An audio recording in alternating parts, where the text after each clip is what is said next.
हरिओम विष्णुवे नमः। कार्तिक महात्म्य 5वां अध्याय। प्रभु मुझे सहारा है तेरा जग के पालनहार, कार्तिक मास महात्म्य की कथा करूं विस्तार। राजा पृथु बोले, हे नारद जी, आपने कार्तिक मास में स्नान का फल कहा, अब अन्य मासों में विधि पूर्वक स्नान करने की विधि, नियम तथा उद्यापन की विधि भी बतलाइए। देवर्षि नारद ने कहा, हे राजन, आप भगवान विष्णु के अंश से उत्पन्न हुए हैं, अतः यह बात आपको ज्ञात ही है, फिर भी आपको यथाचिंत विधान बतलाता हूँ। अश्विन माह में शुक्ल पक्ष की एकादशी से कार्तिक के व्रत करने चाहिए। ब्रह्म मुहूर्त में उठकर जल का पात्र लेकर गांव से बाहर पूर्व अथवा उत्तर दिशा में जाना चाहिए। दिन में या सायंकाल में जनेऊ चढ़ाकर पृथ्वी पर घास बिछाकर सिर को वस्त्र से ढककर मुंह को भली भांति बंद करके थूक व सांस को रोककर मल व मूत्र का त्याग करना चाहिए। तत्पश्चात मिट्टी व जल से भली भांति अपने उपतांगों को धोना चाहिए। उसके बाद जो मनुष्य मुख शुद्धि नहीं करता उसे किसी भी मंत्र का फल प्राप्त नहीं होता है, अतः दांत और जीभ को पूर्ण रूप से शुद्ध करना चाहिए। निम्नलिखित मंत्र का उच्चारण करते हुए दांतुन तोड़नी चाहिए।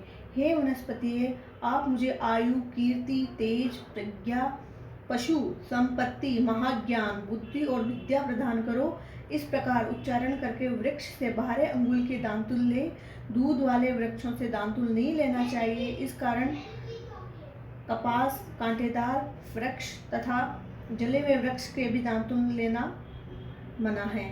जिससे उत्तम गंध आती हो, जिसकी टहनी कोमल हो, ऐसे ही वृक्ष से दंतवादन करना चाहिए। प्रतिस्पर्धा, अमावस्या, नवमी, छठी, रविवार को चंद्र तथा सूर्य ग्रहण में दांतुन नहीं करनी चाहिए। तत्पश्चात भली भांति स्नान करके फूल माला, चंदन और पान आदि पूजा की सामग्री लेकर प्रसन्नचित्त व भक्ति पूर्वक शिवालय में जाकर सभी देव देवताओं की अर्घ्य, आचमीय आदि वस्तुओं से पृथक पृथक पूजा करके प्रार्थना एवं प्रणाम करना चाहिए। फिर भक्तों के स्वर में स्वर मिलाकर श्री हरि का कीर्तन करना चाहिए। मंदिर में जो गायक भगवान श्री हरि का कीर्तन करने आए हों उनका माला, चंदन, तांबूल आदि से पूजा करना चाहिए, क्योंकि देवालय में भगवान विष्णु को अपनी तपस्या, योग, दान द्वारा प्रसन्न करते थे, परंतु कलयुग में भगवत गुणगान को ही भगवान श्री हरि को प्रसन्न करने का एकमात्र साधन माना गया है। नारद जी राजा पृथु से बोले, हे राजन, एक बार मैं भगवान विष्णु से पूछा कि हे प्रभु, आप सबसे अधिक कहाँ निवास करते हैं? उसका उत्तर देते हुए भगवान ने कहा, हे नारद, मैं वैकुंठ या योगों के हृदय में निवास नहीं करता, तो जहाँ मेरे भक्त मेरा कीर्तन करते हैं मैं वहाँ अवश्य निवास करता हूँ। जो मनुष्य चंदन माला आदि से मेरे भक्तों का पूजन करते हैं उनसे मेरी ऐसी प्रीति होती है जैसे कि पूरे पूजन में नहीं हो सकती। नारद जी ने फिर कहा, सरीस, दतुरा, गिरजा, चमेली, केसर, कंदार और कटहल के फूलों व चावलों से भगवान विष्णु की पूजा नहीं करनी चाहिए। अड़हल, कंद, गिरीश, जूही, मालती और केवड़ा के पुष्पों से भगवान शंकर की पूजा नहीं करनी चाहिए। जिन देवताओं की पूजा में जो फूल निर्दिष्ट है उन्हीं में उनका पूजन करना चाहिए। पूजन समाप्ति के बाद भगवान से क्षमा प्रार्थना करनी चाहिए, यथा, हे सुरेश्वर, हे देव, न मैं मंत्र जानता हूँ, न क्रिया में भक्ति से भी हीन हूँ, मैंने जो कुछ भी आपकी पूजा की है उसे पूरा करें। ऐसी प्रार्थना करने के पश्चात साष्टांग प्रणाम करके भगवान कीर्तन करना चाहिए, श्री हरि की कथा सुननी चाहिए और प्रसाद ग्रहण करना चाहिए। जो मनुष्य उपरोक्त विधि के अनुसार कार्तिक व्रत का अनुष्ठान करते हैं वह जगत के सभी सुखों को भोगते हुए अंत में मुक्ति को प्रदान करते हैं, अंत में मुक्ति धाम को प्राप्त करते हैं। यहाँ पे है कार्तिक महात्म्य का 6वां अध्याय। जिसके सुनने से सब पाप नाश हो जाए, कार्तिक महात्म्य का लिखूं 6वां अध्याय। नारद जी बोले, जब 2 घड़ी रात की बाकी रहे तब तुलसी जी की मूत्रिका, वस्त्र और कलश लेकर जलाशय पर जाए। कार्तिक में जहाँ कहीं भी प्रत्येक जलाशय के जल में स्नान करना चाहिए। गर्म जल की अपेक्षा ठंडे जल में स्नान करने से 10 गुना पुण्य होता है। उससे 100 गुना पुण्य भारी कुएं के जल में स्नान करने से होता है। उससे भी अधिक पुण्य बावड़ी और उससे भी अधिक पुण्य पोखर में स्नान करने से होता है। उससे 10 गुना झरने में और उससे भी अधिक पुण्य कार्तिक में नहीं नदी स्नान करने से होता है। उससे भी 10 गुना पुण्य वहाँ होता है जहाँ 2 नदियों का संगम हो। यदि कहीं 3 नदियों का संगम हो तो पुण्य की कोई सीमा ही नहीं। स्नान से पहले भगवान विष्णु का ध्यान करें। स्नानार्थ संकल्प करना चाहिए। फिर तीर्थ में उपस्थित देवताओं को क्रमशः अर्घ्य, आचमन आदि देना चाहिए। अर्घ्य मंत्र इस प्रकार है: हे कमलांत, आपको नमस्कार है। हे जलशाही भगवान, आपको प्रणाम है। हे ऋषिकेश, आपको नमस्कार है। मेरे दिए हुए अर्घ को आप ग्रहण करें। वैकुंठ, प्रयाग तथा बद्री आश्रम में जहाँ कहीं भगवान विष्णु गए हैं वहाँ उन्होंने 3 प्रकार से अपना पांव रखा था। वहाँ पर ऋषि, वेद, यज्ञों सहित सभी देवताओं मेरी रक्षा करते रहे। जनार्दन, हे दामोदर, हे देवेश, आपको प्रसन्न करने हेतु मैं कार्तिक मास में विधि विधान से ब्रह्म मुहूर्त में स्नान कर रहा हूँ। आपकी कृपा से मेरे सभी पाप का नाश हो। हे प्रभु, कार्तिक मास में व्रत तथा विधि पूर्वक स्नान करने वाले को अर्घ देता हूँ। आप राधिका सहित ग्रहण करें।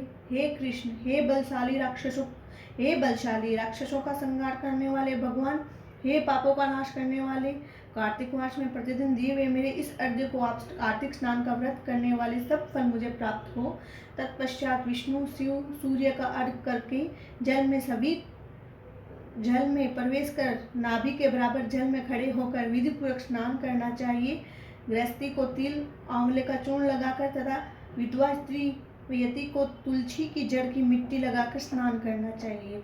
सप्तमी, अमावस्या, नवमी, त्रयोदशी, द्वितीया, दशमी आदि तिथियों को आंवला तथा तिल में स्नान करना वर्जित है। स्नान करते हुए निम्न शब्दों का उच्चारण करना चाहिए: जिस भक्ति भाव से भगवान ने देवताओं के कार्य के लिए 3 प्रकार का रूप धारण किया था, वही पापों को नाश करने वाले भगवान विष्णु अपनी कृपा मुझे पवित्र बनाए।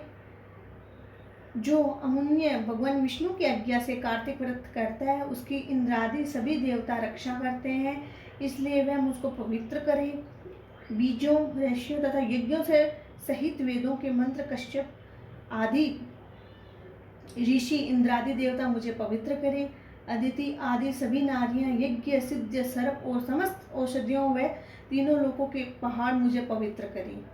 इस प्रकार कहकर स्नान करने के बाद मनुष्य को हाथ में पवित्र धारण कर देवता, ऋषि, मनुष्य तथा पितरों का विधि पूर्वक तर्पण करना चाहिए। तर्पण करते समय तर्पण में जितने तिल रहते हैं उतने वर्ष पर्याप्त वर्ती के पितृगण स्वर्ग में वास करते हैं। उसके बाद वर्ती को जन्म से निकलकर शुद्ध वस्त्र धारण करने चाहिए। सभी तीर्थों के बारे में कार्यों से निवृत्त होकर पुनः भगवान विष्णु का पूजन करना चाहिए। सभी तीर्थों के सारे देवताओं का स्मरण करके भक्ति पूर्वक सावधान होकर चंदन, फूल और फलों के साथ भगवान विष्णु को फिर से अर्घ देना चाहिए। अर्घ्य के मंत्र का अर्थ इस प्रकार है: मैंने पवित्र कार्तिक मास में स्नान किया। हे विष्णु, राधा के साथ आप मेरे दिए अर्घ्य को ग्रहण करें। तत्पश्चात चंदन, फूल और तांबूल आदि से वेद पाठी ब्राह्मणों का श्रद्धापूर्वक पूजन करें, बारंबार नमस्कार करें। ब्राह्मणों के दाएं पांव में तीर्थों का वास होता है, मुंह में वेदों और समस्त अंगों में देवताओं का वास होता है। अपने कल्याण की इच्छा रखने वाले मनुष्य को इनका न तो अपमान करना चाहिए और न इनका विरोध करना चाहिए। फिर एकाग्रचित होकर भगवान विष्णु के प्रिय तुलसी जी की पूजा करनी चाहिए। उनकी परिक्रमा करके उनको प्रणाम भी करना चाहिए। हे देवी, हे तुलसी, देवताओं ने प्राचीन काल से तुम्हारा निर्माण किया है, ऋषियों ने तुम्हारी पूजा की है। हे विष्णु प्रिय तुलसी, आपको नमस्कार है। आप मेरे समस्त पापों को नष्ट करो। इस प्रकार जो मनुष्य भक्ति पूर्वक कार्तिक व्रत का अनुष्ठान करते हैं वे संसार के सुखों को भोग कर अंत में मोक्ष को प्राप्त करते हैं। ओम जय श्री हरि विष्णु।